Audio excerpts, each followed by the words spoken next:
কিভাবে আজকে ভিডিওটা শুরু করব সেটাই বুঝে উঠতে পারছি না। তো যাই হোক, কেমন আছো সবাই? আশা করি খুব ভালো আছো, সুস্থ আছো। আমরাও মোটামুটি ভালো রয়েছি। তো ভিডিওটা অনেক আগে থেকেই শুরু করার কথা ছিল, সেটা আর হয়ে ওঠেনি। শরীরটা বেশি একটা ভালো লাগছিল না। ওইদিকে তোমাদের দাদাভাই সকালে পুজোটা সেরে কাজে বেরিয়ে গেছে, মানে বুঝতে পারছো দুপুর কাজ। তাহলে আমি কখন এসেছি সমস্ত কাজকর্মগুলো করতে। সকালে একবার কাজকর্ম সেরে নিয়েছি, কিন্তু সেভাবে ভালোভাবে কাজকর্ম সারা হয়েছিল না। তো তোমাদের দাদাভাই সকালে পুজোটা মানে দুপুরের পুজোটা সেরে দিয়ে ও কাজে বেরিয়ে গেছে। তারপরেই আমি কাজে লেগে পড়েছি।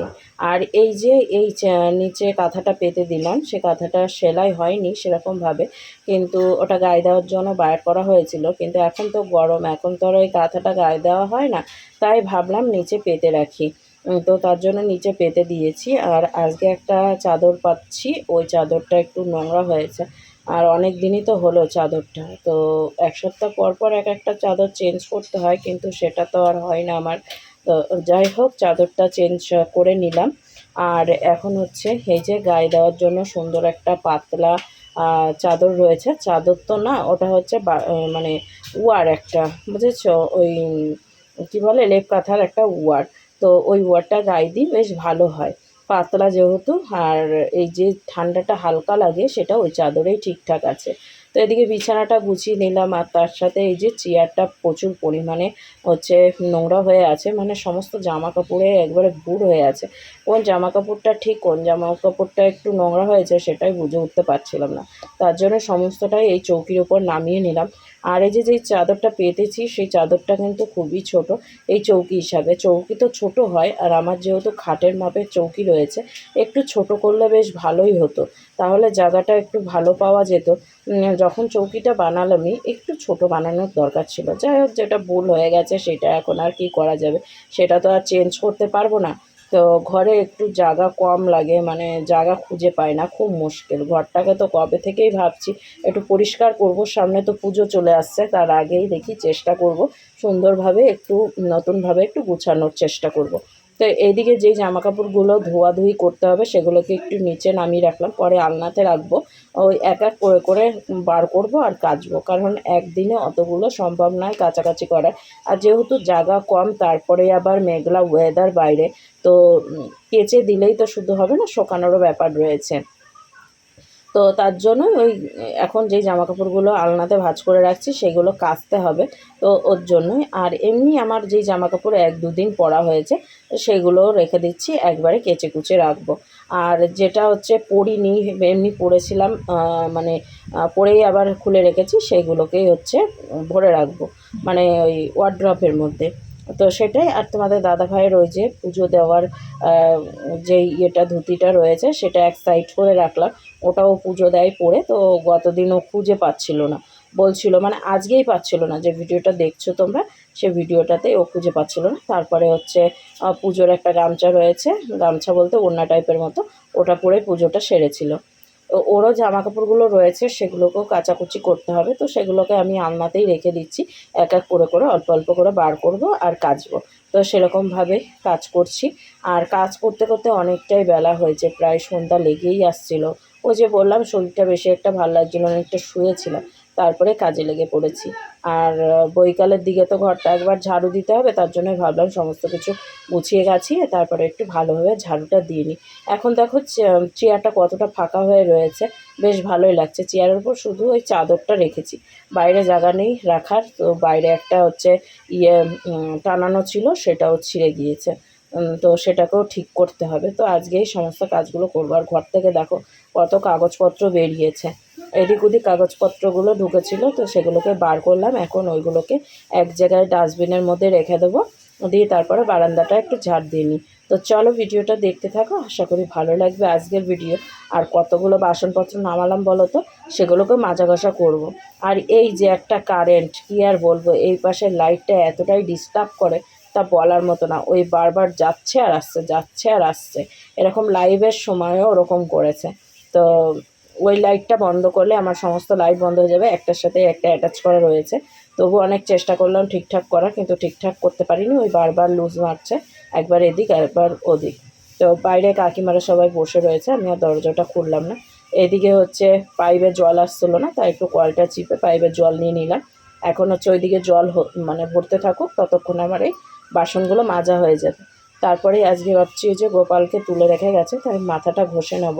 মাথা ঘষে তারপরে স্নান করে গোপাল পুজো করব, সেটাই ভাবনা চিন্তা রয়েছে। তো চলো ভিডিওটা দেখতে থাকো।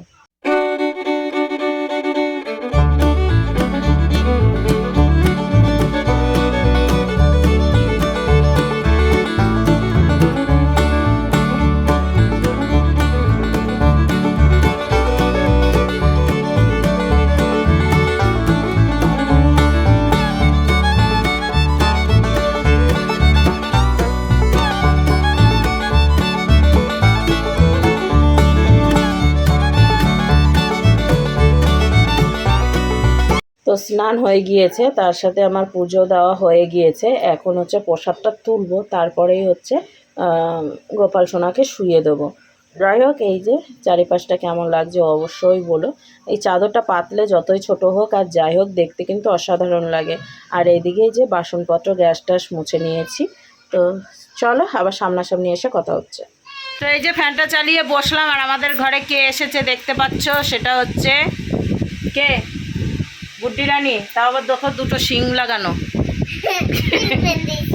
চুল বেঁধেছে ও, শিং ওটা কাকে গুঁতো দিতে হবে এরকম করে।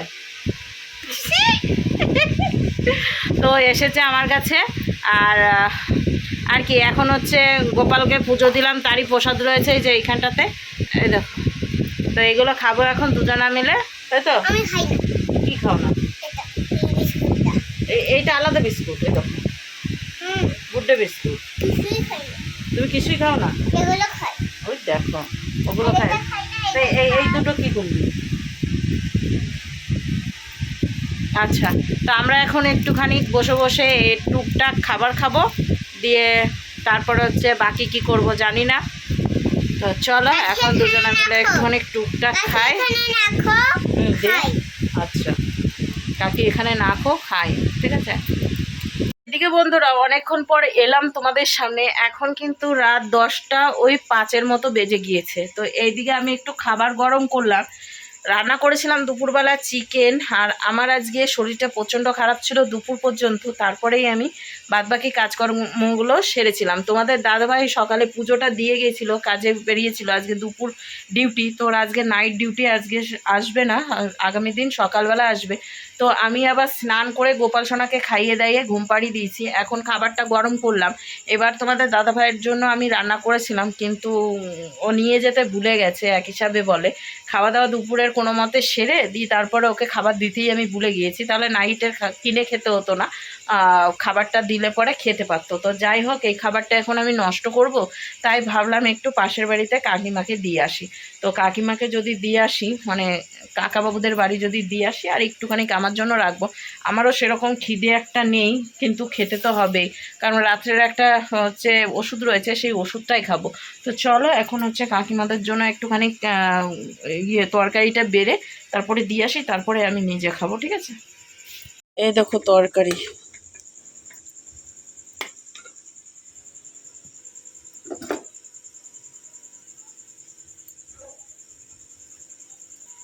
তো এই যে হচ্ছে তরকারি, এখন দিয়ে আসি। আমি ওদের বাড়ি তরকারিটা দিতে গেছি, আরে এই দেখো এসে গেছে, দেখো কটা বাজে রে? রাত 10টা 25 বাজে, আর ও চলে এসছে আমার কাছে। এই হচ্ছে কায়দা।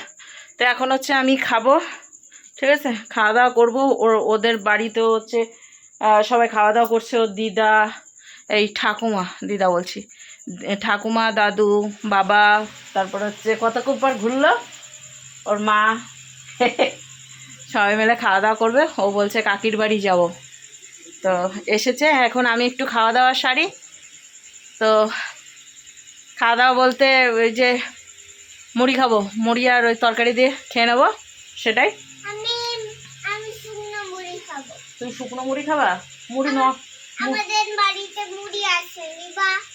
আচ্ছা, ওদের বাড়িতে মুড়ি আছে নিবা, তাই বলছে আমাকে। দেখো, ও শুকনো মুড়ি খাবে, ওদের বাড়িতে মুড়ি আছে, ঠিক আছে? তো যাই হোক, চলো ভিডিওটা এখানে শেষ করছি। কেমন লাগলো অবশ্যই বলো। আজকের খাওয়া দাওয়া কিছুই শেয়ার করিনি, আশা করি ভালো লেগেছে। চলো আজকের মতো গুড নাইট দিচ্ছি এখানে। টাটা, শুভরাত্রি। টাটা দে, টাটা মুখে বলো টাটা।